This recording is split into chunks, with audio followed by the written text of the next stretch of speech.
Radio check, radio check. We should be live. Thank you everyone for tuning in and welcome along to the coverage here in Qatar.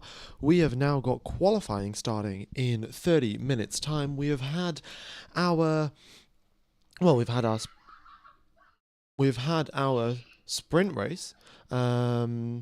Apologies for that. Someone was screaming outside. Anyway, we've had our sprint race. It was an interesting sprint race, to say the least. Not the most exciting thing that we have seen in the world of Formula One. The top three stayed just as they were off the race start. Verstappen got to two places up from 6th up into 4th. And, if you look at everything else, it was pretty standard stuff. Not that many overtakes here in Qatar. And the reason for that is, of course, when you have so many high-speed corners, the tyre wear levels are just ridiculous, especially in the dirty air. Okay. Everyone going to watch your name? Please tell your name. Larry. Larry is my name. Or at least, yeah. Yuki, lock in. Yeah, well, we'll see what Yuki can do. He got he got 4 track limit extensions, of course, during the sprint race, which wasn't, of course, the best thing, but he's getting away with it, and Antonelli also got the same penalty behind him, so at the end of the day, it wasn't too bad of a problem. Good evening, folks. Good evening. What do you guys get up to in the 2 hours, 3 hours in between the sprint race and qualifying? I didn't do much exciting. I went to the shops and got some food for the rest of the week. But yeah, what did you guys get up to? Yuki, give Max a tow if he needs. Yeah, I think that might be necessary here. You know, something that I do want to point out, you can see that Max finished the race 9 seconds behind Oscar Piastri.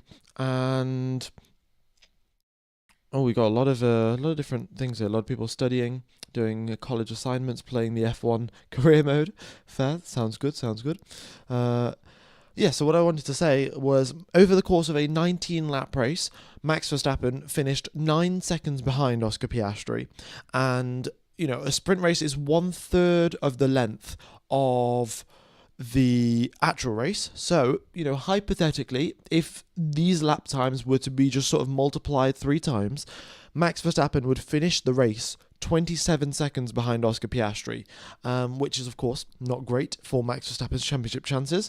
However, for him to get closer to Piastri, for him to get closer to Norris, what Verstappen is going to need to do, at least to get close to Piastri in terms of lap times, he's going to need to find half a second of lap time half a second of lap time per lap for the entire duration of the race to be able to stay with Oscar Piastri. So that is a big, big task for the Red Bull engineers to find that pace. Now, of course, we know, as a bit of a reference point here, that we have got Yuki Tsunoda around about 4/10 back from Max when conditions are good. You know, when Verstappen has got a car that's working, the setup's all right, then in those sort of situations, the gap between Verstappen and Tsunoda is about 4/10 of a second, 5/10 of a second. So if Tsunoda was also, if Tsunoda was only 4/10 back, 5/10 back in quali yesterday, then maybe that pace could be summoned for both of them. They could both get that pace in between with the setup changes. But yeah, it looks like a very uphill battle here for Max Verstappen with the McLarens having, well, at least Oscar Piastri having such a big lead up in the front. You know, you could see gap between Verstappen and Norris wasn't all that big. It was only 3 seconds. And over the course of 19 laps, you know, that's 1/10 per lap or 2/10 per lap, and that's close enough. And Verstappen would have got Lando Norris. So it's more so the issue of Oscar Piastri, who is, well, by the looks of it, miles ahead of his teammate. Okay.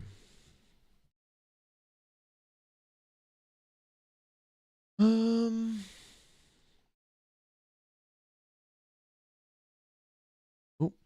you make me a mod? No, folks. No, we've got enough moderators here. Yeah.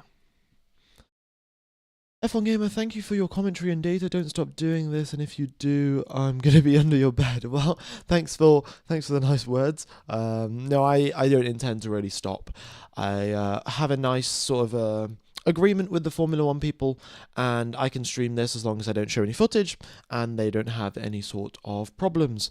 So yeah, no issues there, and hopefully it continues on. Of course, I'm not sure exactly how it's going to go with Apple streaming Formula One in America next year, so hopefully no issues there, and yeah, it should be good. All right. Who do you think's going to get pole? I think Piastri, really. Like, I don't want to be a little bit boring here, but Piastri has got the lap record, as you can see right there on the right side of the screen, and that was with a huge mistake going into turn number 4. He would have got an extra 4 tenths maybe, or 3 tenths at least, if he hadn't made that mistake. So Piastri has got it within him to get another pole position. You know, the question is, will Lando Norris be able to find that pace to Piastri? Quite often, you know, Norris can improve, but the margin was so big, I'm not so sure this time.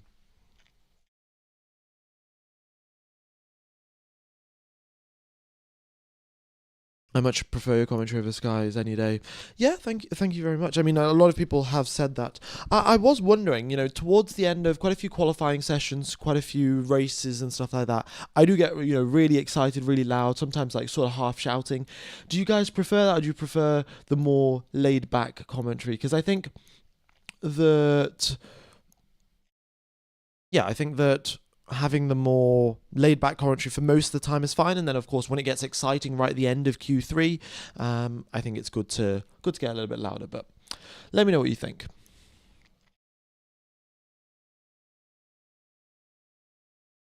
Both is fine, yeah. Okay. All right, let's get up the driver standings. Oh, let me move that over here. Driver standings, go to the top. Yeah, so driver standings, you can see Lando Norris, 396 points. We have got 374 for Oscar Piastri and 371 for Max Verstappen. 22 points is the gap between Norris and Piastri. 25 is the gap between Verstappen and Norris. Yeah. Both the calmness is nice and the loudness is the genuine excitement. Yeah, I try to be sort of natural and like, I'm not overdoing it. Most of the time, I am actually just that excited about Formula One. Like, in fact, I have sort of changed my seating arrangement. You can, well, maybe you can barely see it, but normally I've got this smaller chair now, which makes it very easy for me to just get out of the chair and start standing up and screaming. Well, not screaming, commentating. But you know, if things get exciting, which I have a feeling in Abu Dhabi they might, I'm gonna start doing commentary standing up. I'm gonna have to figure out what to do about this webcam, but we'll figure it out. Also, I was wondering, while we're here waiting for the start of qualifying, have any of you folks watched the DTM final race of the season? It was there was the battle on the last lap of the race between the Porsche and the BMW. I have no idea who the drivers were, but I watched the final lap of the race, and boy oh boy, that was mega. So yeah, if you guys do want to check that out later, I would highly recommend. Or maybe I'd do my own little commentary on it. Who knows? I was there live. Oh, wow. That would have been crazy. Yeah, watching it. I mean, it was very similar to Abu Dhabi, of course, but of course there was no controversy with the safety car and things like that. Final lap overtake. The Porsche driver went all over the grass in Sector 3 of the Hockenheim ring and pulled off a, well, sensational overtake.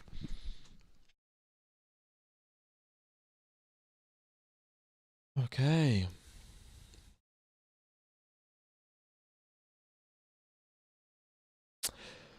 What else have we got going? Hi, I'm new to F1, bit confused about the concepts of dirty air and slipstream. Can you explain the difference?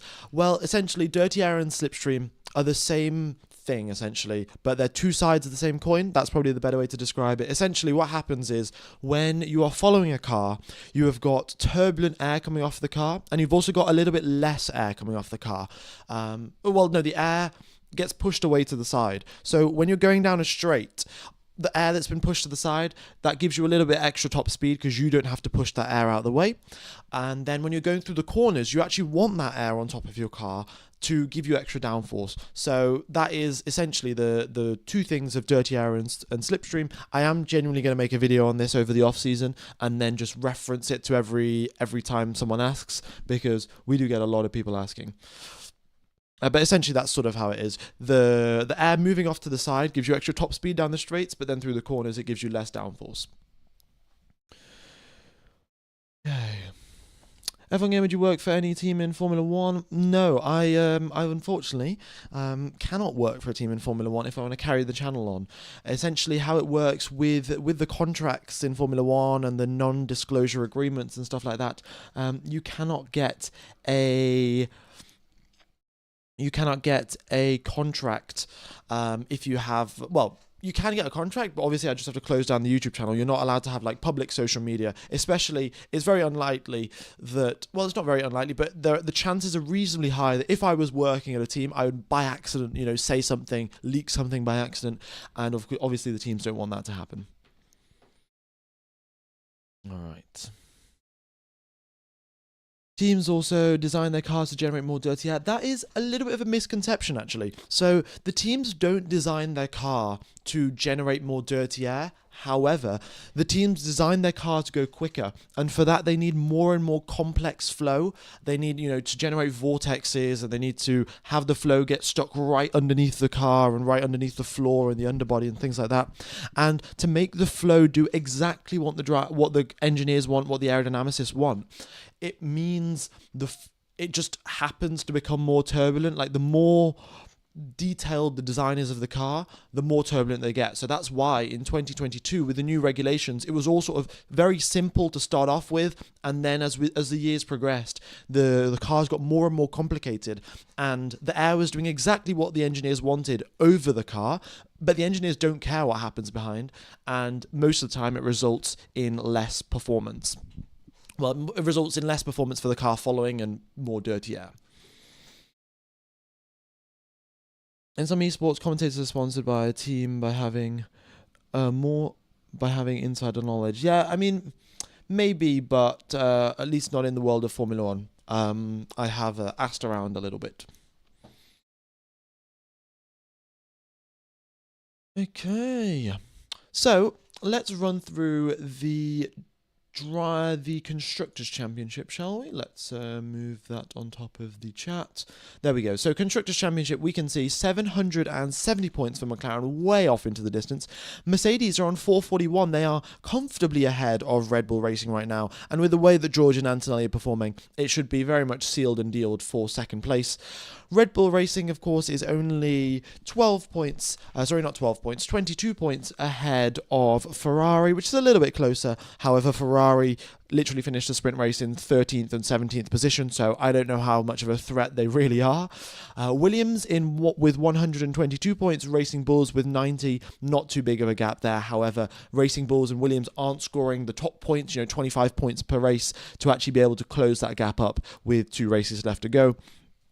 And yeah, then 7th, 8th and 9th position, we have got Aston Martin with 74 points, Haas F1 with 73, and Kick Sauber with 68. So really close between those three. And whoever gets the final 2 races absolutely perfect, they will be going on to get that 7th position and get an extra probably, I think it's on the order of 12 million or 14 million euros between 9th position and 7th position. So quite a lot of extra prize money. How do F1 drivers control their pace? Like Piastri's last lap was way quicker than the previous 18. So how do the drivers do it? Essentially, the drivers always have a little bit of margin built in, because when they're going for a race lap, they want to conserve their tyres, want to conserve their... make sure that tyres aren't overheating. So when they go onto the brakes, for example, they'll brake a little bit earlier and they'll go really smoothly onto the brakes and then turn in really, really smoothly. And essentially brake a little bit earlier, get onto the power a little bit later, and that's how they control their pace. And then, other things like there'll be short shifting, coming out of some corners to get off to save the engine a little bit, save a little bit of fuel, also reduce wheel spin, upshift a little bit earlier. But of course, on a quali lap, when they're pushing right at the end on the final lap, they won't be doing that. And, Oscar Piastri was in the lead of the race. He was like, oh, why not? I'll push on the final lap of the race and see how it goes. And, well, he did push, and he went 2 seconds quicker than George Russell's final lap of the race. So, the drivers have that ability, and that in Formula One, there's a lot of management that goes on. They're not always 100%. Quite often, they're about 95% of the time. Yeah, 95% attack. F1 Gamer, thanks for responding. Just made my day. By the way, your eyes look like mine. Well, thank you. I didn't even know you could really tell what my eyes look like from here, but cool. Alright, why does F1 limit and regulate wind tunnel testing time for teams? The reason that Formula 1 does that is because some Formula 1 teams own their own wind tunnel. Like Red Bull have their own wind tunnel, I'm pretty sure. Aston Martin have now built their own wind tunnel, and some teams don't. I don't think Williams have their own wind tunnel, which would make it really, really unfair to the other team, the teams that don't have a wind tunnel, that don't have, hundreds of millions of pounds to spend on this huge wind tunnel facility. It puts them at a huge disadvantage. And for that reason, what they do is, they say, Red Bull, you're only allowed this many hours. Haas, you're only allowed this many hours, and that way it makes it a little bit more of a fair playing field. That's the same reason why we have a budget cap. Otherwise Mercedes could spend, hundreds of millions, same thing for Red Bull, and then teams like Haas, teams like Sauber may not have the funding to keep up. Right, why is there a double yellow in Sector 1? It was just at the end of the circuit. There's probably, the marshals were just clearing up a little bit of gravel or something along those lines, and they deployed the yellow flags for that reason. Right. Hi from Scotland. Hi from England, shall we say, yeah. Curious to see how they enforce those wind tunnel time regulations. Essentially, I think the teams just have to keep an accurate log of what goes on, but I'm guessing also they have people in the FIA. The FIA gets a lot of money from fines and things like that, and otherwise they also have a reasonable amount of money. So they essentially probably have like engineers going to the teams and just monitoring, oh yeah, are they actually using the wind tunnel or not? Okay, do you think F1 should have 5 sectors instead of 3? Probably not. I think 3 sectors is good. Yeah. Right.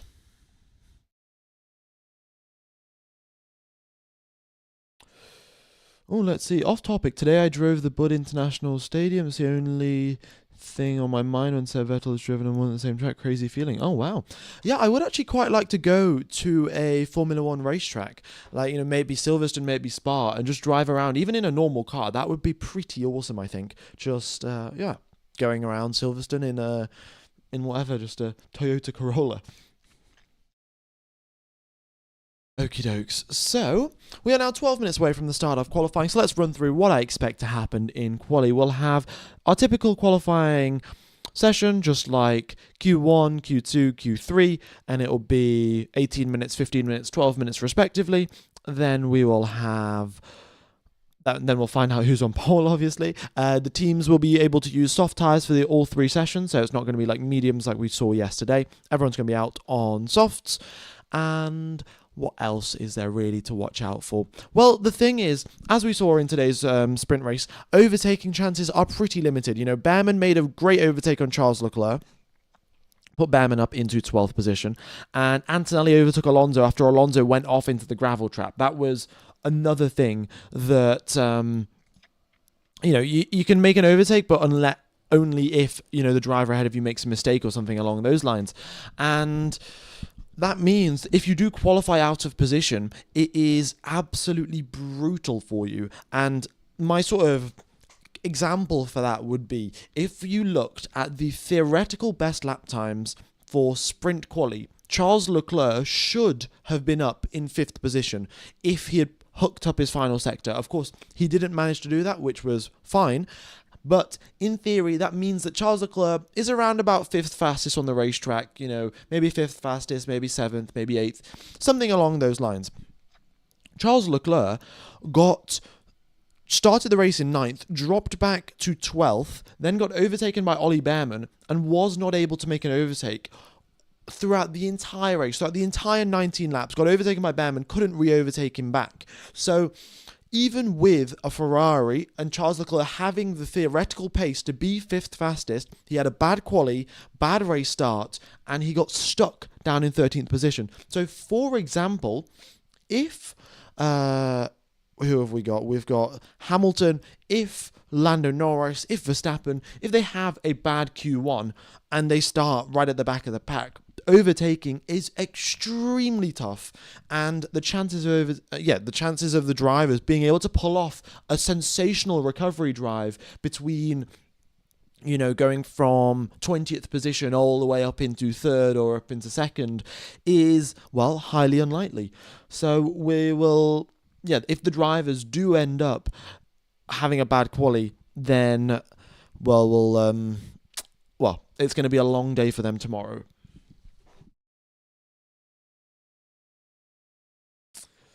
Okay. Let's see. F1 Gamer, do you think Williams can secure race wins in 2026? Yeah, that is my prediction, actually. I think Williams is going to be the fastest car in 2026. That is my bold sort of thing. F1 Gamer, do you have an audio-only live stream? Maybe you should if you don't. Unfortunately, I don't, but most people just load up the YouTube live stream and then switch over to another tab. So normally that works, yeah. Right. Someone has typed in the chat, F1 Gamer, you did it again, and they've done that like 20 times, but I don't know what you're actually talking about, so. Okay. Did they fix Max's car yet, or is the floor still not good? So they fixed Max's floor in time for the sprint race. So Max did have the fixed floor, and essentially he just didn't have the pace because the setup wasn't great, and also maybe Max himself didn't have the pace this weekend. We don't really know, but the car was bouncing a lot. He said it was jumping about, not even just bouncing. He said it was jumping. So it's obviously not ideal in terms of the way things are going for Max. But one thing that for all of you Red Bull fans out there, it's very key to note, on a sprint weekend, what happens is we have got the drivers doing their simulations and everything. They do all their simulations beforehand. They go out in FP1, they gather as much data as possible. They do sprint quali as well, gather as much data as possible. But overnight, between sprint quali and the sprint race, they have their test drivers back in the factory driving in the simulator. And once they've driven in the simulator, they will find a more optimal setup. They'll find a setup that isn't as bouncy. And from there, Max will now have this new setup that the test drivers have worked on overnight to get the car in a better condition. So there's still hope. We'll wait and see how it goes, though. Right. Let's change over to qualifying mode. And, well, let's also switch over to the quali data, which hopefully has loaded. Fantastic. Okay, let's get rid of the sprint race data. There we go. And yeah, the quali data will be coming through shortly.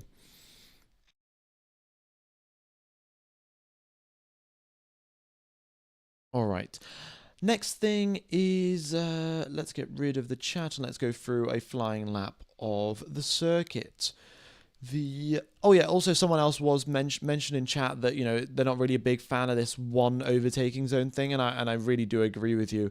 I think they should do a better choice of picking which racetrack that we're going to race at, because this is very much a MotoGP racetrack. This is not a Formula 1 track. It was designed with MotoGP in mind. That's why you've got these huge sweeping bends and stuff like that, and it just doesn't really work for the world of Formula 1. But anyway, on this flying lap, you go in towards the braking zone, turn number 1, brake at the 50-meter mark, and carry as much speed as you can. If you miss the apex, it's really not the end of the world. It's much, much more about carrying the speed through the corners. Fernando Alonso, in fact, I think he missed about 4 or 5 apexes on his flying lap by about 1 meter, half a car's width or whatever, and it didn't really matter. He still qualified up in 4th position yesterday, and that's purely because it's not so much about the apex, much more about the speed that you can get through the corner. Then you've got up towards turn number 4 you go. Great overtaking opportunity. This is where Piastri had a really big moment on his qualifying run. You can see here on the steering wheel, I'm turning to the right hand side. Piastri, the rear end snapped out for him and he had to turn left into a right hand corner, and well, he still managed to get pole position. That's how good sector 2 and 3 was for him. You make your way through turns number 5 and 6. Turns number 6 here, slowest corner on the circuit. You've got a little bit of downhill braking, but this track is relatively flat, only 4 meters of elevation change. For this corner though, you do shift your brake balance forward a little bit to make sure that you can get all the stopping power when you need it to get the car rotated. Well, to get the car slowed down before you start rotating it. Then through turns number 7, this is not too tricky of a corner. It just sort of goes on and on and on. So as long as you get your turn-in point right, everything will be okay through there. The curbs are particularly vicious around this part of the circuit, and they do cause a lot of vibrations. This is turn number 10 here. This is where Yuki Tsunoda was exceeding track limits. So just to clarify, Tsunoda wasn't going wide on the exit because there is a gravel trap there on the exit. What he was doing, so let me just rewind a few seconds. So going into turn 10, here you can see that I had one wheel on the painted, yeah, there you can see I've got one wheel on the blue on the right hand side, but Yuki Tsunoda was all the way over to the right hand side and going off the circuit while turning in, and that's what resulted in him getting his lap times deleted. All right, then of course, you make your way through turns number 10. Turn 11 is barely a little kink in the road. That's not too much of an issue. Turn 12, turn to the right, off again to the left. Again, same thing for 13, same thing for turn number 14. Your front left at this point is really cooked. And, if you're not careful through turn number 16, which is the final corner on the circuit, your front left, if it's overheating, you're not going to get the turning in performance that you want. You drift wide, you go out onto the gravel trap, and you lose a few positions.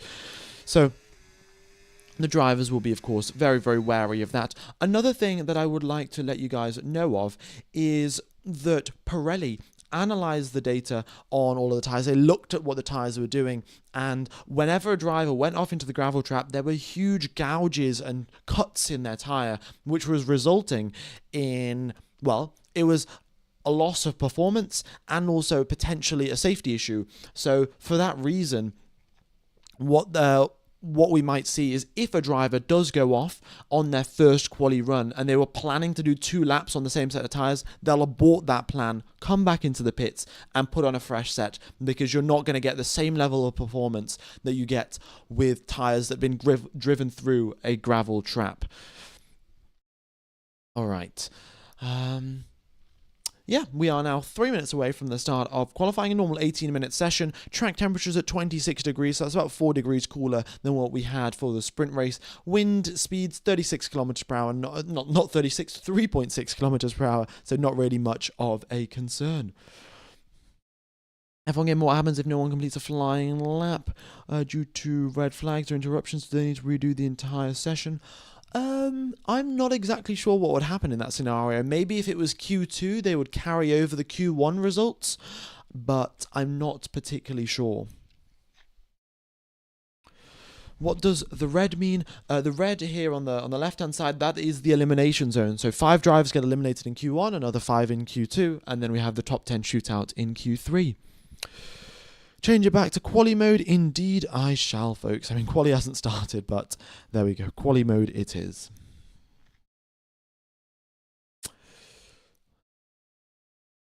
All right, 2 minutes till we get underway then. Fantastic. F1 Gamer, surely the gravel must be changed in future races if it causes all of these problems. The rich curbs are clearly already changed. Well, you see, the problem, the thing is, if you get rid of gravel, you get a different set of problems. You can't really win in this situation because the gravel will cause damage to the tyres, and Pirelli are a little bit concerned about it. They say that there are no concerns, but they also will tell race control to maybe abort the race if there's or not abort the race, but bring out the safety car if there's gravel on the track. Yeah, but if you get rid of the gravel trap, then what happens is that all of the drivers will just drive all over track limits, and they're just going to ignore. And then we're going to get drivers, in Q3 situations, we're going to get lap times deleted because drivers went wide. Whereas right now, the drivers will go onto the gravel trap. They'll have to abort their lap because they ruined it by going off into the gravel. So it's you just get a different set of problems. And the best way to deal with it would probably be a patch of grass. Grass might work a little bit better in terms of not damaging the tire itself. But who really knows? And really, the gravel traps are only bad here in Qatar because it is such high speed, high load corners. Like if you're going through, there's gravel traps on the exit of turn number 14, right? And that is pretty problematic because turn number 14 is a ridiculously high speed corner. If you're going at a lower speed corner, then the gravel trap is not going to damage the tire, it's not going to damage the rubber, and it'll be okay. It's just the really high speeds here in Qatar that's the issue. Grass in a desert, exactly, that's the other issue. We're not going to have grass in a desert, and that's why we've got gravel instead. In other racetracks like Suzuka and Imola, where the temperatures are such that you can have grass, we do have grass. Okay, let's get rid of this countdown timer, and I'll also move my webcam. Okay.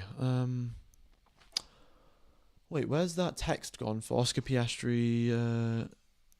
Oh, okay. I should probably move that. There we go. Brilliant.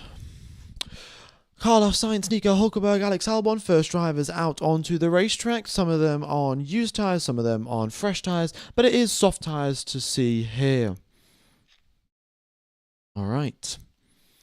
F1 gamers, can't people like Verstappen, Piastri use mediums or use softs in Q1? Yeah, we'll probably see that they will use their used softs that they used during Q3 in yesterday's quali session. They'll probably be using them today in... Yeah, they'll probably be using them today in Q1. Right, Service TV RF. It is ORF, folks. ORF for this weekend. Yeah. If you haven't hit the like button as well, very much would be appreciated. We've got 10,000 people tuning into the live stream. Very much is appreciated, folks. Thanks all for tuning in. And hope you're all enjoying the coverage. Albon has been noted for almost crashing into Ocon with the pit lane. Yes, that's come through race control. I don't know really what they're going to do. I think that might be partially Williams' fault. But again, it hasn't resulted in any sort of damage for either of the drivers, I think. So it should be maybe just a fine. Are you excited for 2026? Indeed, I am. I think Williams are going to be cooking. For certain. Also, folks, there is a new thing in the chat. Just don't use loads of capitals. If you use loads of capitals, you get timed out for about a minute or so. It's just to stop a bunch of people spamming a bunch of capital letters all the time. You can use half the words being capital, but not all of them. Why do I think Williams is going to be the best car in 2026? The reason for that is probably James Vowles. James Vowles is sort of just leadership. The fact that he is also taking part in racing himself is a fantastic thing, really, for, in motorsport, having a team, in the world of Formula One, having a team principal who races, knows the difficulties of racing and things like that. It's probably another benefit. And I think that Williams have just been making constant, steady progress upwards. And the final thing is that every time Williams does bring an upgrade package, it actually works for them.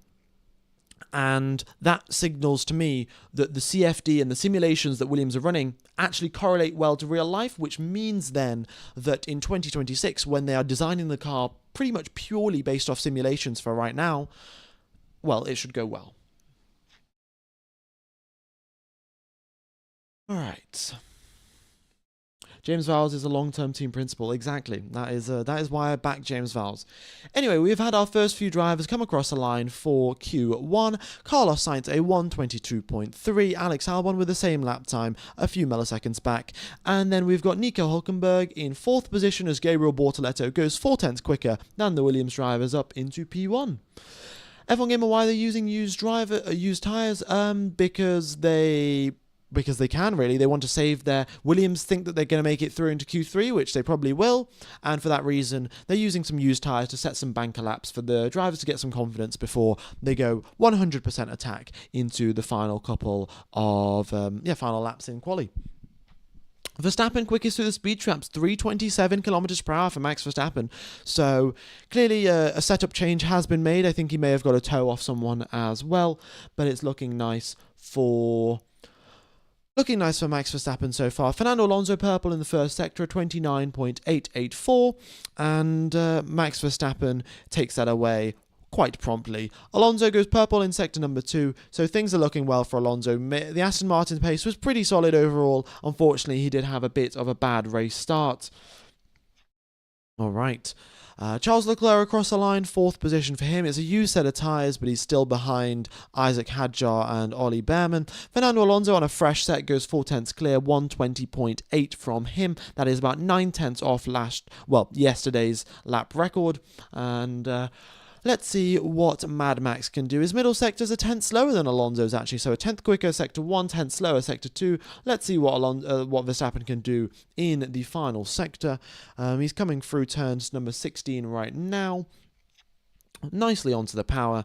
And what can he do?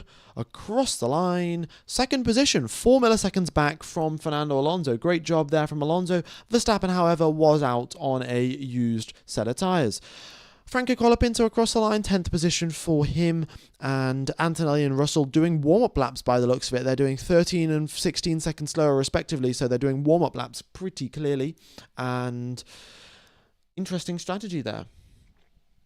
Lando Norris across the line, 5th position for him, and we have got Alex Albon getting a nice little toe, in fact, off Lando Norris as they go down in towards turn number 1. We've got Yuki Tsunoda, who's only 3 tenths back from Max Verstappen. 4 tenths back to be a little bit more precise, but regardless, good job there from Tsunoda, and we're seeing the gap that we a little bit more expected.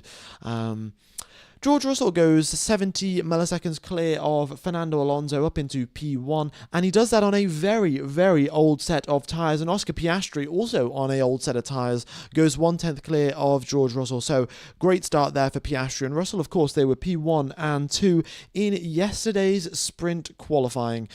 Lando Norris is on a slow lap here. His previous lap was about 7 tenths off the pace. He must have made a mistake in one of the sectors. Not ideal there for him. Charles Leclerc's car is sparking away a little bit more than everyone else. There's a bit of a snap of oversteer as well. I'm not sure what's going on there, but maybe Ferrari found out that they were running the car a little bit too high up, and now they've lowered it down a little bit. Okay, so we have had only Albon and Colapinto are yet to set a representative lap time. Leclerc 1.1 seconds off the pace, Lewis Hamilton 1.5 seconds off the pace. It is really not looking good. The Ferrari cycle is at its lowest point, to be honest, though so far this season. Yeah, Hamilton's into the pits. It was a used set of tyres for Lewis Hamilton, which of course will play a factor, but we shall see what he can do in the remaining 10 minutes of Q1. Okay.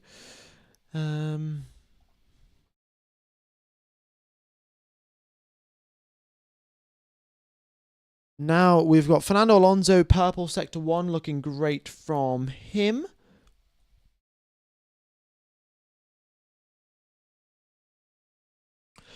And who's that? Esteban Ocon, lap time deleted. Colapinto, lap time deleted. Alex Albon got his old lap deleted. That's not an issue there. So, but yeah, we're getting a few lap times deleted here, which I'll try to keep you up to date with. Hamilton's just been told, don't break into turn number 10. I don't know, breaking into turn number 10 seems like a wise choice to me.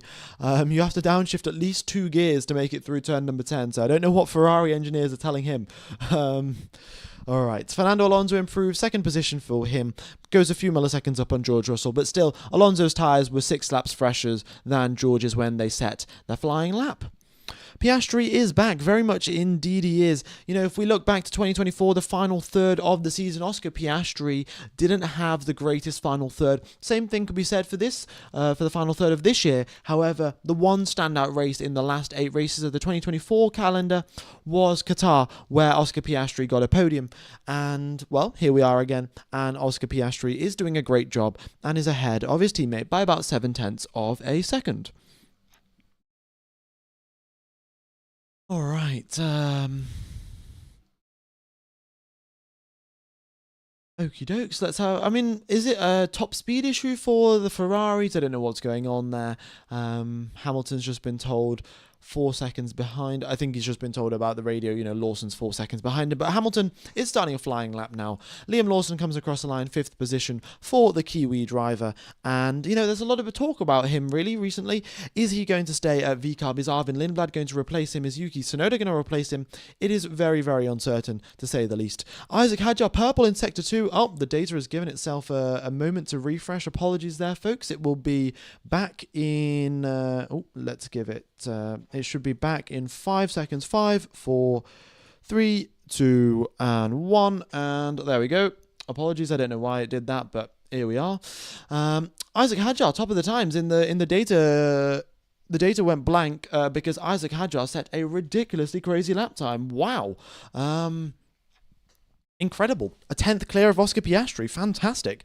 Of course, a fresh set of tyres used for Hadjar and Gasly up into 2nd position as well. The Alpine, 22 points for the entire season so far. And Gasly's up in P2. I mean, what can you say? Gasly, take a bow, man. And I really do hope for 2026 that he does get a competitive car. Lewis Hamilton improves on his lap time, up into 6th position for him. Charles Leclerc across the line, 8th place for the Monegasque. So it's looking good now for a little bit better, at least, shall we say, for the Ferrari team, with them being in 6th and 8th position.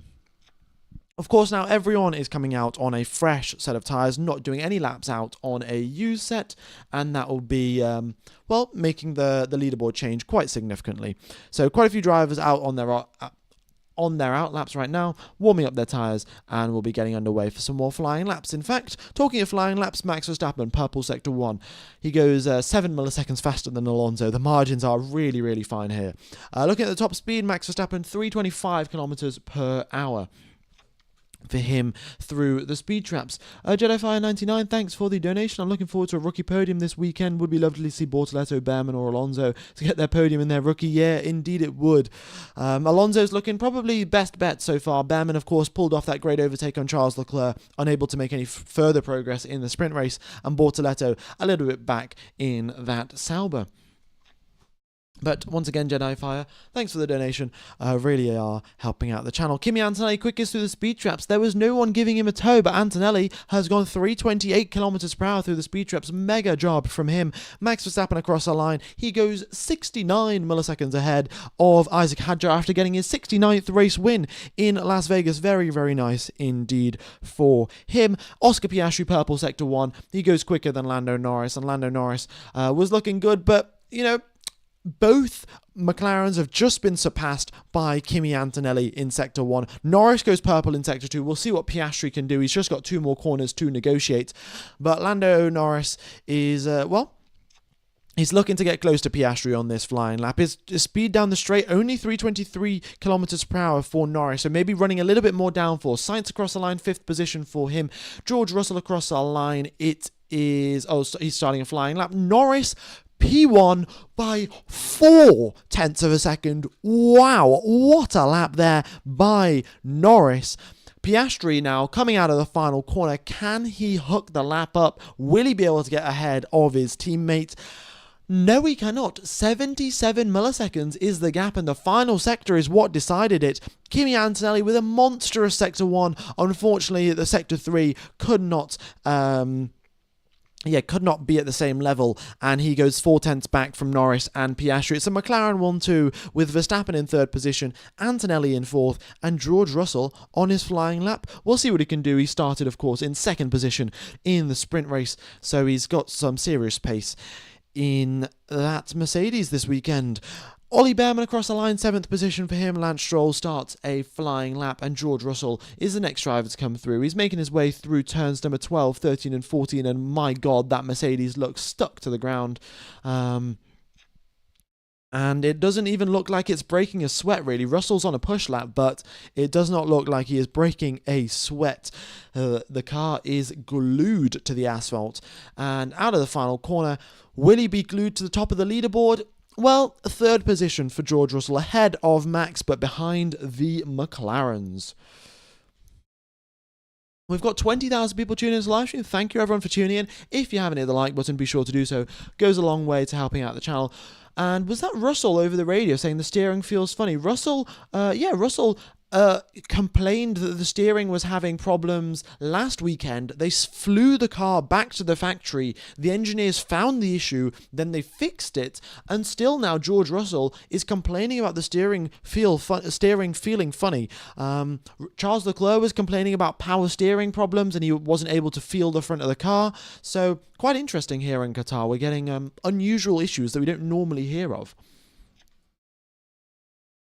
Okay, so we've got 1 minute remaining here. Oh, not 1 minute, sorry, 3 minutes remaining here in Q1. Currently in the drop zone, we have got Liam Lawson, Yuki Tsunoda, Esteban Ocon, Lance Stroll, and Franco Colapinto.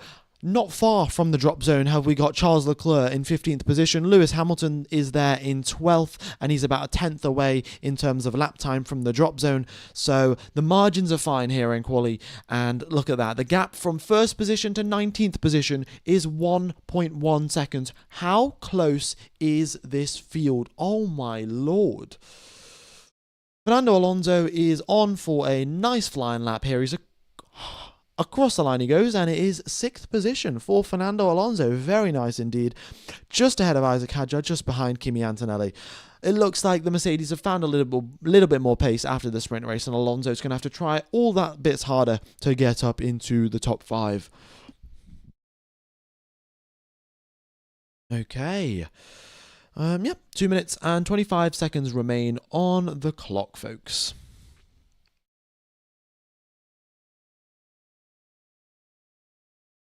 And we have got, all the drivers will be coming out. Well, in fact, most of them are out on their out laps right now, or they're doing their cooldown laps and then going again for run number 2. But the one thing I would like to point out, that we are not that far away from the lap record that we saw yesterday. Oscar Piastri set a lap record of a 1 minute 20.055. Lando Norris is only 1/10 off that, and Oscar Piastri is about a 10th and a half off that.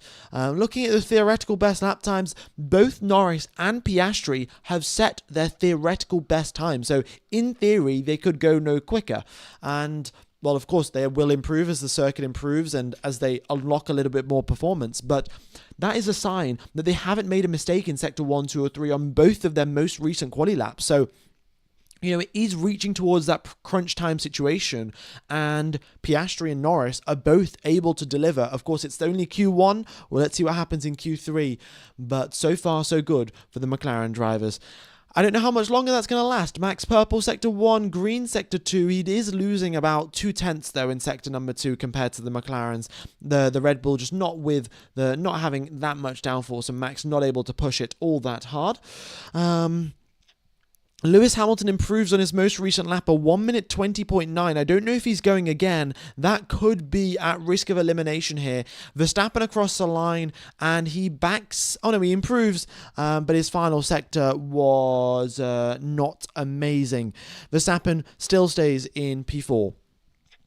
Yuki Tsunoda up into 12th position, and Hamilton now dropped down into 14th. Hamilton is not going to be able to make it around for another quali lap, so it's borderline now for him. 5th position for Liam Lawson as he improves on a fresh set of softs. Same thing for Alex Albon, 10th place for him. George Russell across the line to start a flying lap with 15 seconds remaining. Here comes Nico Hülkenberg. He is currently in 15th position, 11th for him. Hamilton is in the drop zone, and with 5 seconds left on the clock, Lewis Hamilton is again knocked out of Q1. Sainz improves up into 5th position. Currently the drop zone, Hamilton, Bortoletto, Ocon, Stroll, and Colapinto.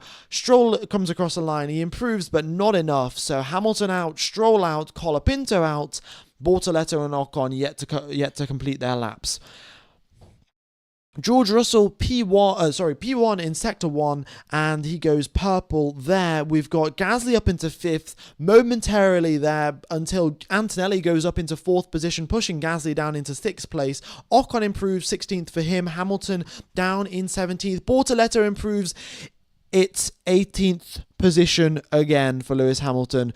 Things have gone from bad to worse to terrible to... I can't even think of any more words, to be honest, to describe it. Yes.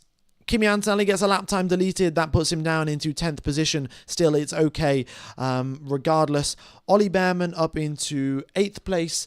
And Yuki Tsunoda is in the drop zone. George Russell improves on the final lap. P1 for him. Yuki Tsunoda, Lewis Hamilton, Esteban Ocon, Lance Stroll, and Franco Colapinto are eliminated out of Q1 unless there are any more lap time deletions. Pierre Gasly has got his lap time deleted for his most recent lap, his best lap that put him up in P5. This could result in Tsunoda getting not... Oh no, Gasly just gets it through into 15th position, but folks, there are some more lap time deletions potentially coming through, so Tsunoda might make it through. I'll keep an eye out and keep you guys posted. Yeah, it's, fine margins there. If Tsunoda went 80 milliseconds quicker, he would have been up in 15th position, but not in this case. Gasly, even with a lap time deleted, just makes it through out of Q1 and is in P15.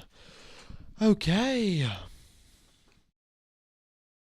Yeah, thank you everyone for tuning in. Hope you guys are all enjoying the coverage. Yuki Tsunoda eliminated, Lewis Hamilton eliminated. Everyone was talking that, Yuki Tsunoda, in fact, I have the quote up here on my screen. Let me bring that up for you. But it was, what was it? Tsunoda, I will do my best to support Max Verstappen. Wait, this is the wrong one. I'll do my best to support Max Verstappen wherever I can. While Tsunoda down in 15th position, 16th position, you're not going to be able to do a whole lot of helping out. Not great there for Yuki. We have got 21,000 people tuned into live stream. Very much is appreciated, folks. Hope you are all enjoying the coverage. Look forward to commentating to you guys for the race tomorrow. It's going to be a very, very long race for Lewis Hamilton, with overtaking being notoriously difficult here. And, someone drove over the pit lane line. I don't know who that was. It was one of the Mercedes drivers. It might have been Russell, might have been Antonelli. But essentially, when you come out the pit lane, you have to stay to the right side of this painted white line. George Russell did not do that. Well, okay, it was. I don't know if it was George Russell or Anthony. One of the Mercedes drivers didn't do that. Maybe they'll be getting a penalty for that. Maybe not. I can't really remember what the standard penalty for that situation is. Okay.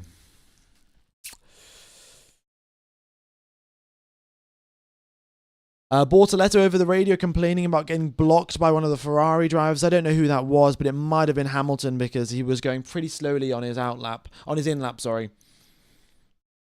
Yuki's going for the blue flag incident. Yeah, that's some pretty big brain thinking right there. The start of Q2 will be delayed. Okay. Well, I guess I shall increase our timer. Let me just pop that up on the screen. Q2 starts in. I don't know why they've delayed it. I suspect it's gravel on the circuit. That's the most likely cause because, well, here we are in Qatar and all of the gravel traps causing lots of problems here for all of the drivers. So, and essentially Pirelli said that, be careful. We don't want too much gravel on the circuit. It could risk damaging the tyres. I should probably increase the timer a little bit. 4 minutes seems about right. Okie dokes. Yeah, so that's been Q1. Drivers eliminated once again. Tsunoda, Ocon, Hamilton, Stroll, and Colapinto in that order. Okay, dokes.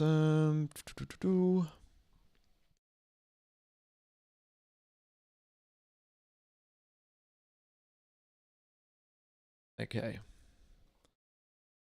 So I think that's from me. Folks, if you've got any questions, then be sure to let me know. Also, if you could follow me on Instagram, it's F1_Gamer_official. Maybe some of you followed me before, but my Instagram got deleted, so it would be fantastic if you could follow the new account.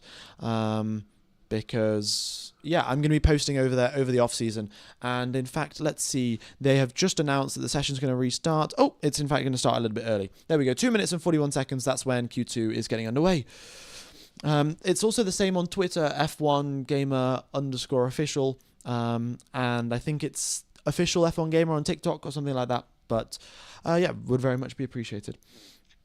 Track temperature is falling gradually. Yes, it started out, of course, at 32 degrees for the sprint race. Now we're down to 25, so it is falling slowly but surely, which of course brings it into the favour of the Mercedes team, and the McLaren advantage that they have of being able to manage their tyres. It fades and fades and fades, which should make it pretty interesting.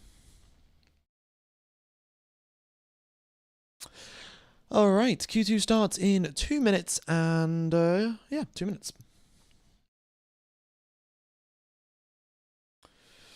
Brilliant. F1 Gamer, what's the sole reason, in your opinion, for this weekend that Max doesn't have the pace?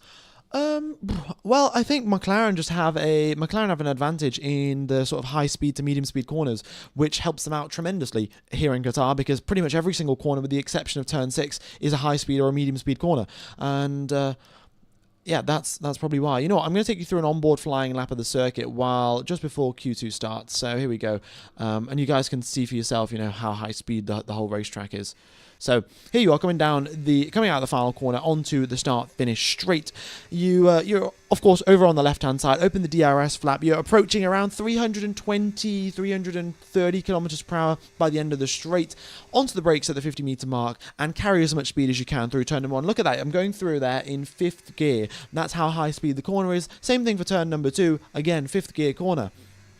You make your way towards turns number 4, and this is a pretty heavy braking zone. You can make some good overtakes into here. You start off in 7th gear, and I should have been probably in 4th gear again for that corner. I didn't downshift enough on my flying lap. Turn 6, this is the slowest corner on the circuit. You can probably stay in 2nd gear when you're going through there. And then the rest of the corners, they're all much, much higher speed. You tap the brakes, flick the car to the right, and carry the speed. It's not about the apexes. It's not so much about the exits. It's about keeping the speed up the whole time, because you have that momentum through the corner, and that is how you gain the lap time here in Qatar. You've got track limits, of course. You've got gravel outside on the exit of turn number 10, so the drivers have to be wary of that one. Then going through turns 12, 13 and 14, it's like Istanbul turn number 8. It's just a triple right-hander, but of course Istanbul is a left-hander if I remember correctly. You've got gravel trap on the exit of turn 14. At this moment in time, your front left tyres are absolutely cooked. They are way, way too hot. And when you come to the final corner, you've got to be a little bit cautious, because you do risk overheating your tyres and going wide and off into the gravel and ruining your quali lap. Okay, so let's get rid of that. And there we go. We are getting underway for Q2. Fantastic. F1 Gamer, what outcome do you think would be best to have a good final fight in Abu Dhabi? Well, I would love to have the drivers tied on points going into the final race of the season. With the way that the sprint race has gone, that's not going to happen. However, if there's only a few points between them, that would be mega. However, that will pretty much require Lando Norris to have a crash or a spin or DNF tomorrow, if they only want to be a few points apart. So let's wait and see how it goes, but I do want to see a title fight in Abu Dhabi. I don't want Lando Norris to win it in Qatar. I'll be happy if he wins it in Abu Dhabi. I just want it to go down to the final race of the season. Also, if you haven't hit the like button, be sure to do so. We're approaching 2,000 likes. If you haven't subscribed as well, we are about, 250 subscribers away from the target, which is mega. Just joined. What happened to Hamilton, or just low pace? Low pace, unfortunately. There's not much else that I can add to that one. We've got a few drivers coming out onto the circuit, but about half the drivers still sat in the pit lane. Not everyone has got a huge abundance of soft tyres, especially if you made it through into SQ3 yesterday. So some drivers and some teams are conserving the softs that they have got and are sitting in the pit lane for a little bit. Did they fix Max's bouncing issue with the car? Yeah, things look much more resolved and Max isn't complaining all that much. We're watching the onboard here and Max's head is not like bouncing about like this. It is totally fine. So whatever bouncing issues that they had, they have resolved them, but that doesn't mean that they fixed the pace issues, because if we looked at the sprint race, Max Verstappen needs half a second per lap on Oscar Piastri if he wants to stay with Oscar Piastri and maybe win the actual race. That's the difference that they needed over the course of a setup change, which is a little bit difficult to extract. You know, the team could extract maybe 3/10 at a push, 4/10 maybe if Max had a bad lap during quali as well and just wasn't pushing that hard during the race. Otherwise, though, pulling out half a second every single lap is extraordinarily difficult. But, you know, the rule of Formula One of this season is you don't count out Max Verstappen. So let's see how it goes. Okay, Behrman purple in sector number 1, but he is still approximately 2/10 slower than George Russell's purple sector 1 from Q1. Still more pace left to be extracted as the temperatures fall.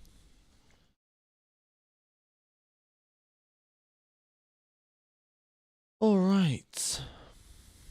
Other 2/10 is the Max effect. Maybe it is that's what we've been talking about, isn't it? Max can pull off some ridiculous things. So why not count him? Yeah, never count him out. All right. F1 Gamer, do you think Yuki will race in 2026? If yes, what team? Well, if I were the Red Bull team principal, I would keep him around for the Red Bull team for the first half of the season and see how he performs. But yeah, I think that with the way things are going, it might be V-Carb or it might be a year out of Formula One for Yuki Tsunoda. Because, you know, he had a great performance yesterday, but again, getting eliminated out in Q1 is not what you want to see. Red Bull's middle sectors are very bad. Yeah, I mean, that's the thing. Max can push hard in Sector 1, but then in Sector 2, where it's majority medium speed corners, it is... yeah, the Red Bull is having its problems. All right.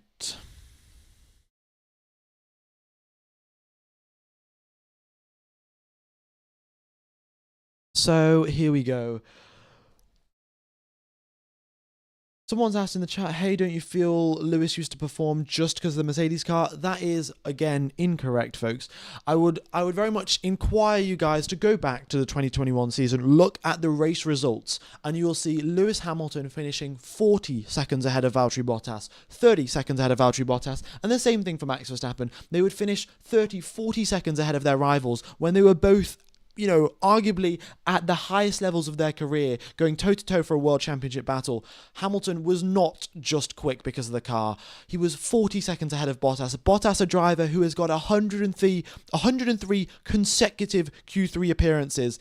He's not a slow driver by any stretch of the imagination, but even Lewis was 40 seconds clear on quite a few race occasions. So, yeah, Max is quick because of the car, but also because of himself. And Lewis in the Merc was quick because of the car and also himself. Yeah, it's always a combination of the two. Yeah. Okie dokes. We have got the rest of the drivers coming out onto the circuit. Max Verstappen purple in sector 1, 2 and 3. And you can in fact see here Max has gone second fastest in the first sector, third fastest in the middle sector, and then he has gone second fastest in sector number 2.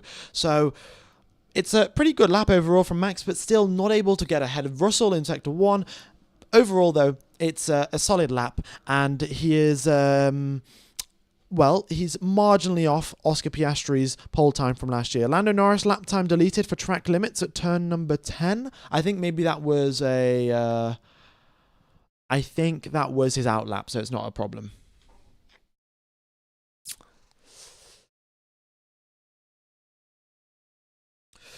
Yeah.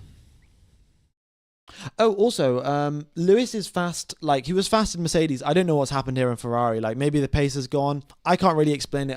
Don't think Hamilton can. But, you know, you look back to 2021, it's very clear to see that Max, Vettel, Alonso, Hamilton, it wasn't just the car. It was always the driver as well. Third position there for Liam Lawson in the Racing Bull. And we've got Piastri, purple sector 1, purple sector 2, and oh my goodness me, it looks like we're getting a monstrous lap here from Oscar Piastri, 0.2 quicker than Norris in sector number 2. And look at all of these purple mini sectors here in sector 3 for Oscar Piastri, triple purple, half a second clear for Oscar Piastri compared to Max Verstappen. Huge. Okay. And Lando Norris across the line, third place for him. He is half a second back and 4 milliseconds back, from Max Verstappen, but half a second back from his teammate. Both of them on used tyres, and Lando Norris lap time deleted. Turn number 10. Lap time deleted for Lando Norris. Well, this is the thing that happens, folks. Drivers start to push the limits, and also, look at this lap record. Oh my god, this was the lap that he was trying to do yesterday. Yesterday, he messed up turn number 4. Today, absolutely not. Sector 1, Sector 2, Sector 3, all purple. And he has just gone into the 1 minute 90s lap record once again for Oscar Piastri. And yes, as I was saying, for Lando Norris, the drivers start to push the limits. They start to go harder and harder and harder. And at some point, you exceed the limit. And Lando Norris has found that out going through turn number 10. That's, of course, the same corner where Yuki Tsunoda exceeded track limits 4 times during the sprint race and got a 5-second time penalty. Why so many lap times deleted around here? It's because the circuit sort of lends itself to drivers exceeding track limits. Very long, swooping corners, very high-speed corners, and also the curbs. You can just drive over them, and it's not that bad. And for that reason, the drivers will use as much of the track as they possibly can. Norris eliminated in Q2 could give us a title fight. That is correct, folks. That is correct. As we saw, overtaking very difficult. So if Norris does get eliminated, it's going to be a long, hard slog for tomorrow's race, making progress through the pack.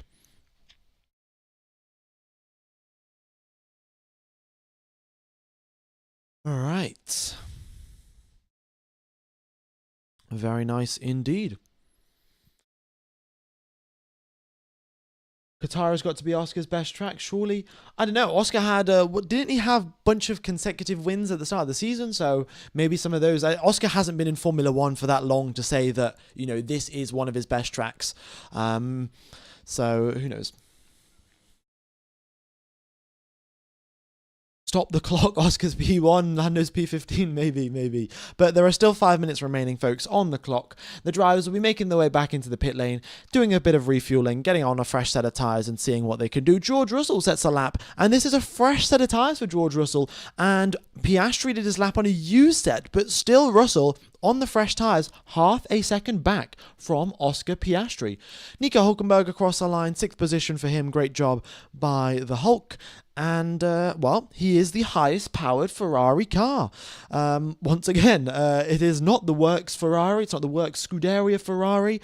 It looks like the prancing horse has very much left Ferrari, and their horsepower has disappeared, and their pace also. Yeah, I don't know what to say.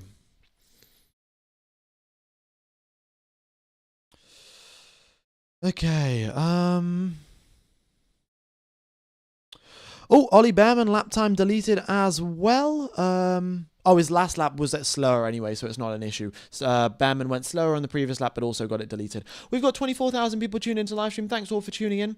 Be sure to hit the like button. Very much is appreciated. Yeah.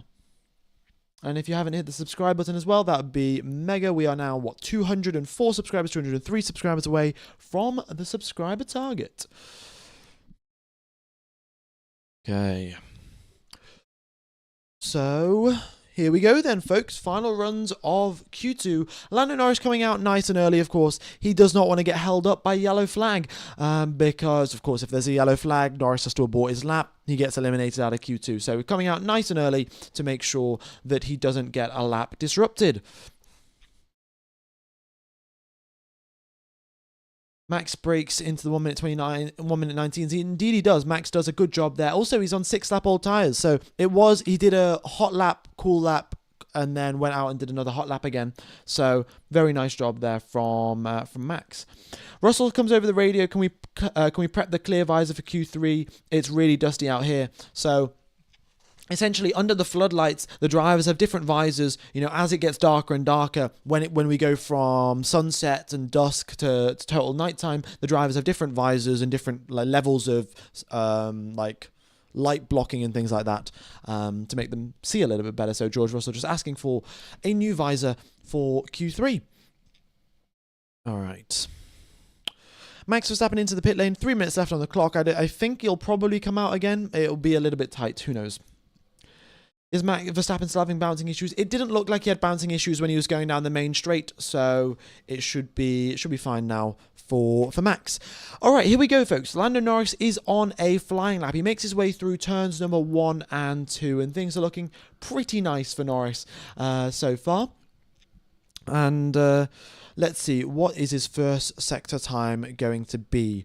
A few purple mini sectors there as well as he makes his way through turns 4 and 5, and it is he's about a 10th down. Yeah, 10th down on Piastri's first sector time. So still some more improvement left to go there for Lando Norris.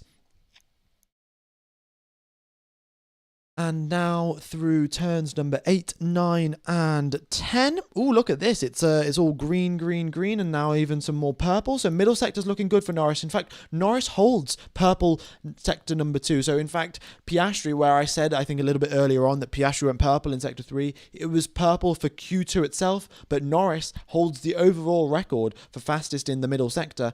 And yeah, looking good so far from Lando Norris in the middle sector. The final sector, Alonso gets out the way, and across the line comes Lando Norris. What's it going to be for the British driver?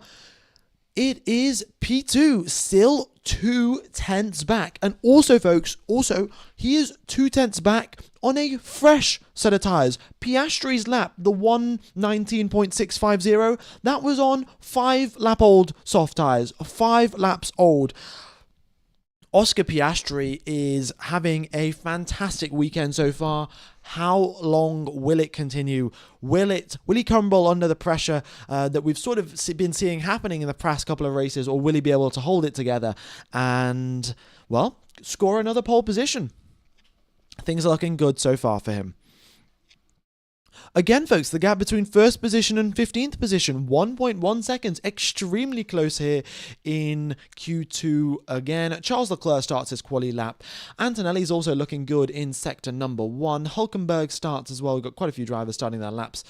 And here we go, 36 seconds left on the clock. Carlos Sainz starts his lap. Bortoletto starting a lap. Oh, Sainz just comes across the line. Sainz unable to improve, actually. A fresh set of tyres for Carlos Sainz, but his middle sector wasn't amazing, and that result, his first and middle sector wasn't amazing for Carlos Sainz. Unable to improve, and stays in 5th position. Kimi Antonelli quickest through the speed traps again at turn 1. In the speed trap, so 328 kilometers per hour for him. Fernando Alonso across the line, 5th position for the Spaniard. He got P4 yesterday in quali. However, the Mercs looking a lot stronger, and so are the Williams. Let's see what Alonso can do. Gasly improves, 7th position for him. Kimi Antonelli is across the line, 4th place for the Italian driver. Very nice job indeed. Ollie Behrman currently in 11th in the drop zone, unable to improve. That is Ollie Behrman out of qualifying. George Russell across the line, goes ahead of his teammates by half a tenth, and that is P4 for George. Charles Leclerc currently is in P15. What can he do? Liam Lawson improves, but it's not enough. 11th position for Liam Lawson. Charles Leclerc, 15th, up into only 9th position. And George Russell gets a lap time deleted. So Antonelli goes back up into 4th, but Leclerc is only 9th here, folks. However, only Albon and Bortoletto yet to complete a lap. Sorry, not even Albon, just Bortoletto yet to complete a lap. He does complete the lap, 14th position for him, and that is the end of Q2, ladies and gentlemen. The drivers that have been eliminated are Nico Hülkenberg, Liam Lawson, Oliver Behrman, 14th is Bortoletto, and 15th is Alex Albon. Okay, it is a McLaren 1-2 at the end of Q2 with Max Verstappen being 3/10 back. The gap between Piastri and Norris 2/10 of a second, a little bit closer than what we saw yesterday in the sprint. And, well, we'll see how it goes. 26,000 people tuned into the live stream. Thank you all for tuning in. Hope you're all enjoying. And the race tomorrow looking to be pretty dang exciting. Okay, Gasly into Q3 as well. That is another thing. Gasly, how does he do this? I don't know. But a mega lap. And he's dragged that pink Alpine tractor up into Q3. And by the finest of margins as well. It's only, if he was 25 milliseconds slow or 27 milliseconds slower, he would have got knocked out. But he wasn't. He just made it through by very small margins. McLaren back in their rocket ship era, indeed. It's looking strong for them. But you've got to note here, folks. You've got to note, Max Verstappen, his most recent lap, what did he do? It was on a 7-lap-old set of soft tyres. It was not a totally fresh set. So there's a little bit more margin for Verstappen to improve. We had a big snap of oversteer here for Gabriel Bortoleto on his final lap. That resulted in him getting eliminated. Maybe otherwise he could have made it through. Okay. Yeah, Gasly's made it through. Gasly is very happy with that one.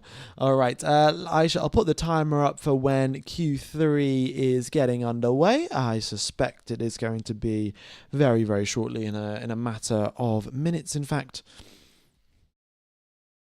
Here we go. Okay.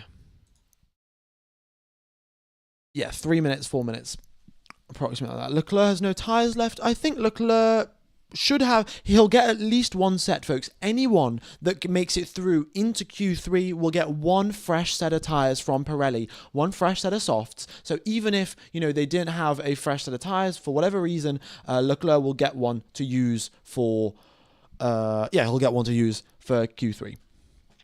You can update the lap record now. Yeah, I should probably update the lap record. Piastri's, okay, nice job there from Piastri down into the 1 minute 19s. 1 minute 19.650. Very nice.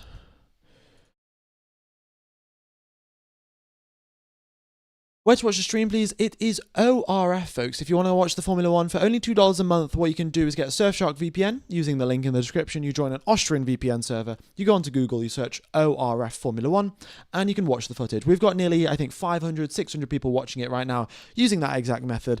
And yeah, it works. Fantastic. And apologies here for the timer. There is an extra minute of delay added onto QUALI. So not in 2 minutes and 45 seconds. It is 3 minutes and 45 seconds.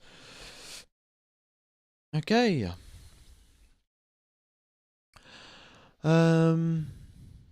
Yeah, let's see. What was I going to check? Oh, yeah. How many people have followed me on Instagram? We have got, let's see, only 90 followers, folks. F1Gamer_official. That is my Instagram. So go ahead and check it out. I'll be posting some memes on there as well. There's already one Nico Rosberg meme up there. So go ahead and check it out if you folks are interested. Same on Twitter and same on Instagram threads. Okay. Do you think Max can get pole on fresh softs? Well, look. Let's look back at 2025. Which driver has been able to pull off the most sensational qualifying laps at the time where it looks the most unlikely to happen? 2025 Suzuka.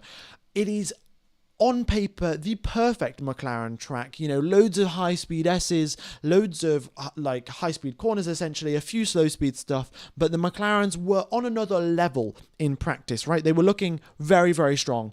And at the end of Q3, who puts it together to get pole position? Max Verstappen. Who does it at Silverstone? Max Verstappen. Well, I can't say for certain that Verstappen's going to be able to do it, but I am not going to discount Max Verstappen in any sort of way. F1 Gamer, is Isaac Hadjar going to help Max? Probably not. There would be some pretty serious sort of, I think, inter-team allegations if they did that. I'm not sure if that is technically allowed. In normal team orders is very much allowed. You can tell one of your drivers to just get out of the way and give someone a tow, but it's unlikely that they're going to get Hadjar to do that work. We see a 119 or 119.4, 119.3, maybe. With Piastri on the racetrack, anything could happen. This man looks pretty unstoppable so far. All right. Is your name Larry? Well, my name is, yeah, you could say my name's Larry. You can decide if that's true or not, but at least that's my alias, if you will. How to donate money, you're doing an excellent job. There's a link in the description to an email newsletter. You don't have to sign up to the email newsletter, but there is a buy me a coffee link there, and that helps out the channel. But you can also do it via YouTube. Yeah, up to you guys. But, you know, you don't have to donate. The fact that you guys are tuning in, hitting the like button, subscribing is a really big thing of its own. So thank you all for watching along. Okay, so we have now got, well, Q3 getting underway in 53 seconds. Time to get going, folks. Time to get going.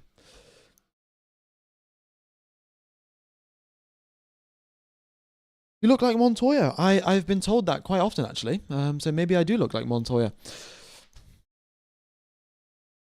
Right, quick sip of water because my throat is hurting a little bit, and then we've got 12 minutes of pure commentary till the end. Track temperature's down to 25 degrees, and, well, the Mercedes are looking pretty good.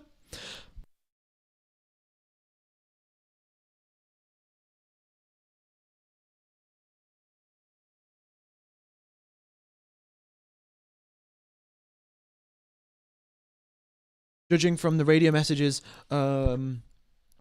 Lando needs to press the accelerator a little bit more. Yeah, I mean, that is definitely not true, but I saw a meme actually. It was Yuki Tsunoda finally managed to reach the pedals after Red Bull gave him a cushion in his car after he beat Max Verstappen in QUALI yesterday. That's the meme that I saw, which was quite funny, to be honest.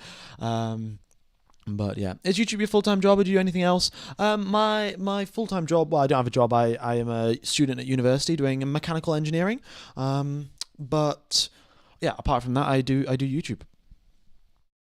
All right, everyone coming in out onto the circuit now. We've got Verstappen out first, then Lando Norris, then George Russell, then Hadjar, then Piastri. And looking at the tyres, you can see here, we've got a fresh set for Norris, fresh set for Piastri. Same thing for Verstappen and Russell. And Hadjar as well. Charles Leclerc, however, looks like he's coming out on a used set of tyres. So that means his first run will be done on a used set. His second run will be done on the fresh set of tyres that Pirelli will provide to him.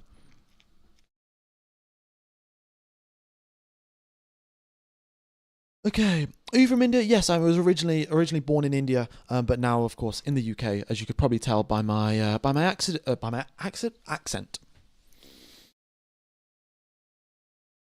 Right. So, here we go then. Antonelli and Alonso still in the pits. I think they may just be waiting for a little bit. They may be waiting just to go when the track is clear, or maybe they'll go right at the end. ZF Morgs 1114, thanks for the donation. How long till you replace Crofty? He's useless and gets everything wrong and cringe. Please F1 Gamer apply to Sky Sports. I am going to get in contact with some, broadcasting agencies and stuff, like try to get an agent or something to see if I can do some broadcasting work. But of course, I've also got a mechanical engineering degree to do. So there's that. But I will be doing my best. Yeah, to see where it goes. But, you know, there are still some people that obviously don't like my commentary. You know, I do get a few comments here and there talking about how my commentary isn't amazing and things like that. But I guess some people have their own preferences, and it's always good to have a little bit more choice. Russ Saffron, thanks for the £5 donation. Happy coffee to you. I hope Verstappen throws the race into chaos. Let's have an exciting end to the year. Honestly, that is what I'm hoping for. I would love for a 3-0 fight into Abu Dhabi.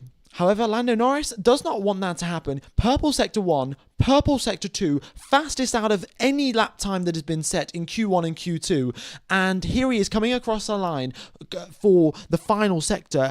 purple, purple, purple. The exit isn't amazing out of turn number 16, but across the line, a 1:19.495. He goes ahead of Oscar Piastri's lap record. Verstappen 12 seconds off the pace, doing a warm-up lap. Piastri goes quicker in sector number 2 by a fraction of a millisecond, and now it comes down to sector 3. Norris didn't get the greatest exit out of turn number 16. Can Piastri put it together? Hadjar across the line, it's second place for him. Then we've got George Russell coming across the line. What's he going to do? Fourth position, warm-up lap.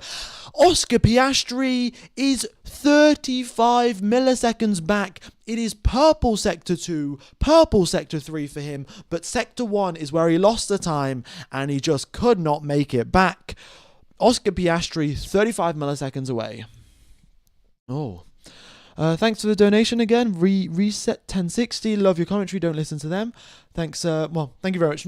Honestly, when most of the time there is like someone saying that my commentary isn't amazing or whatever, quite a lot. Well, I'd say probably 20% of the time there's useful feedback. Other times when the comment is just a little bit pointless and it's a bit hateful, there was about 5 people that replied to them being like, just go watch another stream, like don't hate, which is quite nice. We've got a very nice community here, which is lovely to see indeed. All right, so 4th position there for Carlos Sainz, 5th position for Gasly. Verstappen actually sets a flying lap now. Oh my God, 4/10 back is Max Verstappen. That is, what can I say? It's not amazing, is it?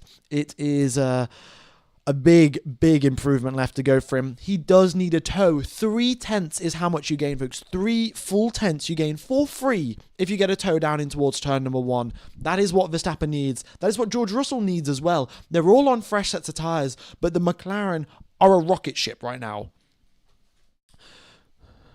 Chosen Mal, thanks for the donation. Charles debating if he wants to try a lap. Leclerc was on a flying lap, made a mistake out the final corner, and then came into the pits. So that's what happened there. Antonelli across the line, it is 6th position for him, 7/10 back from Lando Norris. Fernando Alonso across the line, 1 full second back. However, Antonelli and Alonso and Sainz were all doing their laps on used tyres. They were all doing their laps on used tyres. Rewrite the lap record. Yeah, okay. I mean, I'm gonna have to keep rewriting it every time. Well, I guess there's only one more run left to go, so I'll rewrite it. 495, and then we've got LN4 instead of Oscar Piastri 1. But oh no, Leclerc didn't make a mistake in the final corner. He made it in the final sector. Yeah.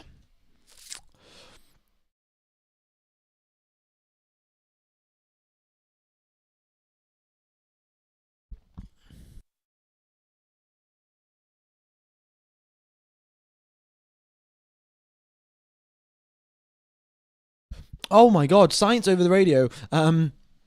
It's like the car hasn't got grip. I cannot drive. And Williams have told him there's a sticker that came off the floor and is now stuck to the car. There's a piece of plastic, and that's what ruined his lap. So Carlos Sainz, really strange. Have not seen that before in the previous 7 years that I've been watching Formula One. F1 Gamer, any chance that you can disable the zoom gestures on your webcam? Might be getting a bit annoying to zoom back out all the time. It's not too much of a problem. I think it's sort of funny. What? Why have we got a red flag? What? Oh, okay, there's a little piece of plastic. Okay, it's going to take maximum 1 minute, folks, to clear up this red flag. Yeah. But, what was I saying? Oh yeah, the Zoom thing. I mean, I actually, I had an interview on Friday, and I was talking to the person that was interviewing me, and I was moving my hands about whatever, and the webcam just zoomed in, which was a little awkward, but it was all right at the end of the day. All right, DRS enabled, track clear. The pit lane's going to open in like 1 minute's time, so don't worry. We'll be getting going for our final runs of Q3 very, very shortly. All right, we are 66 subscribers away, 65 subscribers away from our subscriber goal. If you guys haven't subscribed, be sure to do so. It allows you to type in chat as well, and we'll be getting and I'll be also doing some giveaways in Abu Dhabi just to end the season off. So do that. Okay. Fantastic. Track has been declared clear. So anytime now, FIA, anytime you can hit that green flag button and we can go racing.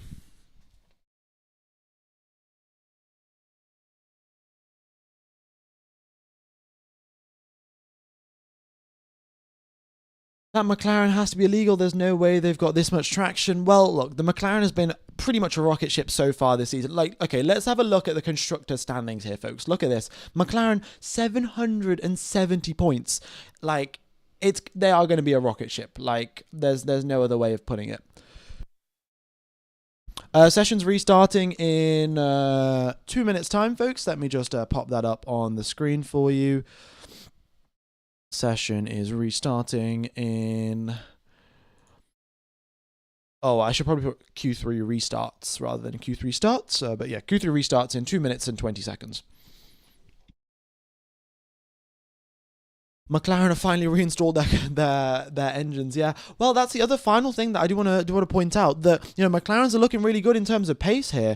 However, they haven't had a single Mercedes power unit issue, and I've been saying this all season long. Well, pretty much since the halfway point of the season, I've been saying this again and again. But every other Mercedes team has had at least one issue this season with power units. It might have been George Russell, we had Carlos Sainz with problems, we had Fernando Alonso with problems, but McLaren have had that one DNF in Zandvoort, which apparently, according to the McLaren team, wasn't a Mercedes issue. It was a McLaren issue, and they had messed something up, and that's why Norris had that DNF. But not a single power unit failure for the McLaren team. And will that luck run out? Will it run out today? Will it run out in 1 week's time? I also don't want to sort of acknowledge the fact that in 1 week or in 8 days' time, we're going to have the Formula One season totally over. That is a little bit excessive. Yes, the one about Zandvoort was McLaren must have said, I think McLaren themselves may have had an issue like connecting up the hydraulic fluid or the coolants or something along those lines, because they said that it was a chassis problem, not a power unit thing. Right. Your subs total needs increasing. Oh yeah, we've hit our subscriber target. I mean, that's fine. Like, you guys will subscribe anyway. And yeah, we're 800 likes away from our like target, and well, we've got 4,000.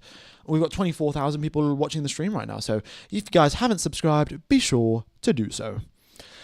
Okie dokes. Why has QUALI stopped? There was a piece of plastic on the circuit, and that's why QUALI has stopped. And the FIA is taking an awful long time to restart the session. That is the only reason. Have you already bought your suit for Abu Dhabi? Yeah, my suit is it's over here. Just my cupboard's off there, and it's in there. So I'm ready. But I did say a three-way fight, and well, as of right now, Max Verstappen is half a second back from the McLaren's pace. Okay.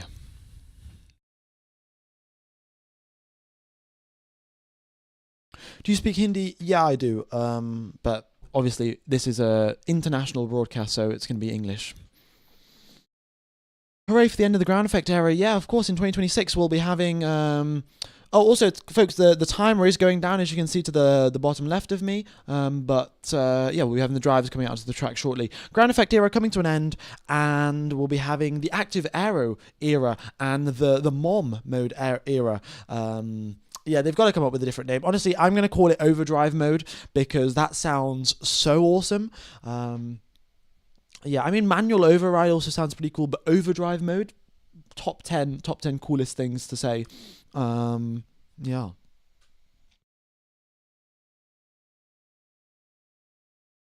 All right. Still everyone's sat in the pit lane, everyone waiting for someone else to go out first. Verstappen desperately needs a tow if he wants to get pole position. However, there's no Yuki Tsunoda to help him out. George Russell, by the looks of it, may also need a tow, because 0.3 is quite a significant gap. They were all on fresh tyres. It wasn't like one driver was out on fresh and one driver was out on used tyres.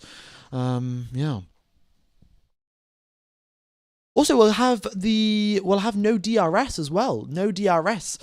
So in 8 days' time, we will have the final time DRS has been opened or closed in the world of Formula One. Who will the final driver be? The first driver, of course, was Jenson Button to open DRS back when it got introduced, I think in... Oh, when was that? I can't even remember now. Was it 2000 and... I can't remember. Was it 2012, 2013?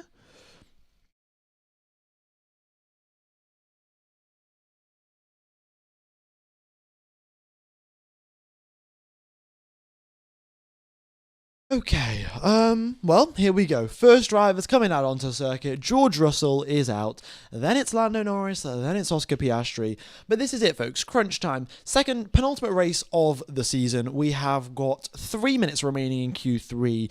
It's extremely difficult to overtake here, and that means that this qualifying lap is going to be one of, if not the most important qualifying lap that dictates the championship going in towards next week in Abu Dhabi.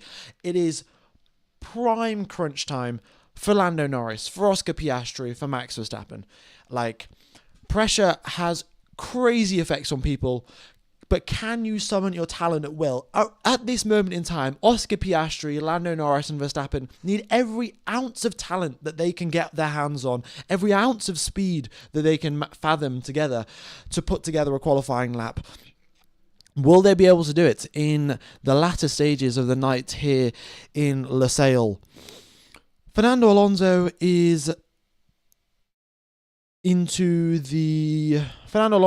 did his one final Q3 run. He's no more laps for Fernando Alonso. A 120.552 for him, and that is him coming back into the pits. No more laps for the Spaniard, I suspect. So 7th position is the highest that he will be qualifying in. But we have now got George Russell starting his qualifying lap. Lando Norris as well. In fact, George Russell is not starting his quali lap. I think George Russell is doing a warm-up lap here, and he'll be going right at the end. Lando Norris, however, is going full and complete send in towards turn number 1. Perfect exit all over the exit curb, but not onto the gravel. Same thing for turns number 2. Turn 3 is a little kink in the road.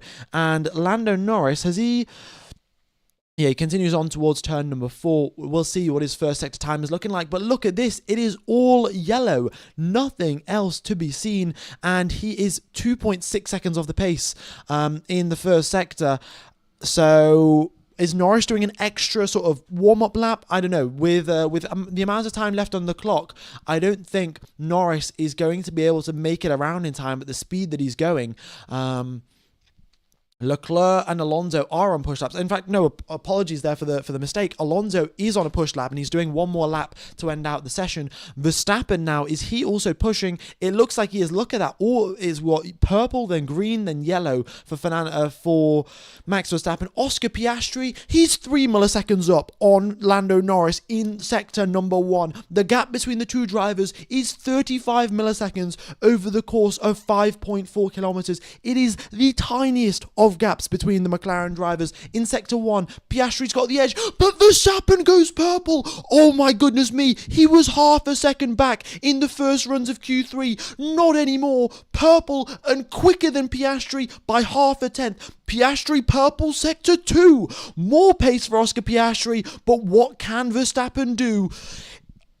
This is going right down to the wire. Oscar Piastri comes through now, turns number 15 and 16. Lando Norris, is he going to give his championship rival a tow? Norris pulls into the pits. Piastri across the line. What is it going to be for the Aussie driver? He goes a 10th clear of Lando Norris, but will it be clear enough of Max Verstappen? This is it. Max Verstappen, is he going to hook up the most perfect lap we have ever seen in Formula 1? He is not going to do that. Sector 3 was absolutely atrocious, and he stays in 3rd position. Well, he moves up into 3rd position, not even ahead of Lando Norris. Oh my God, it was looking really, really good there for a moment for Max Verstappen, but Sector 3, the tyres overheated, and, Max couldn't put it together at the end. Oscar Piastri, another lap record, unless George Russell can do anything about it here, folks. Let's just wait. Russell coming through turns number 15. He's looking pretty good, but he is down a little bit in sector number 1. Out of the final corner, here comes George Russell across the line, 4th position right now. He stays in 4th position, milliseconds back from Max Verstappen. Ladies and gentlemen, boys and girls, Oscar Piastri is on pole position. He's done it again. What a lap from Oscar Piastri. 7 tenths quicker than his lap yesterday. He destroys the lap record that he set yesterday. And Well, it's pole position again. Lando Norris is already out of the car, and it's P2 after he messes up his first sector, and when it mattered, Norris messed up his flying lap. Alright, folks, that has been that's been Q3. That has been the end of the session. What an end to Q3. Fantastic quali session. And Oscar Piastri is most certainly back. His aim again will be to drive off into the sunset like Lando Norris did. Well, like he did this morning, sorry. And, well, let's see what he can do. But folks, it has been a pleasure commentating to you guys. Wait, Charles Leclerc's in 10th position? It is time for the Ferrari meme, folks. It's time for the Ferrari. Oh, this is perfect. This is perfect. Absolute depression. But anyway, folks, what I've got to say is it's been a pleasure commentating to you guys. I will be streaming for the race tomorrow, so I'm going to pop the link up into the chat. It's also up on the channel page right now, and I shall see you all for the race tomorrow. If you guys haven't hit the like button on the race stream, be sure to do that. The algorithm loves it. But that is all from me. Almost perfect there from Max Verstappen, but Piastri could put it together when it mattered. So I've got to say, huge props to, well, the Aussie driver. Incredible job, and, well, he's bounced back in a great way. So, hope to see you all for the race tomorrow. If you guys could hit the like button on tomorrow's race stream, that would be incredible. Also, follow me on Instagram, Twitter, TikTok, all of the social medias, F1 Gamer _ official, and that is all from me. Aussie, oi. Oscar Piastri, great job from him. Okay, yeah, see you all for the race tomorrow. It's going to be a very exciting turn 1. Okay, yeah, have a wonderful morning, day, afternoon, evening, or night, depending on where you are in the world, and I'll see you all tomorrow. Cheers, folks. Bye-bye. And just to quickly reiterate, no lap times have been deleted.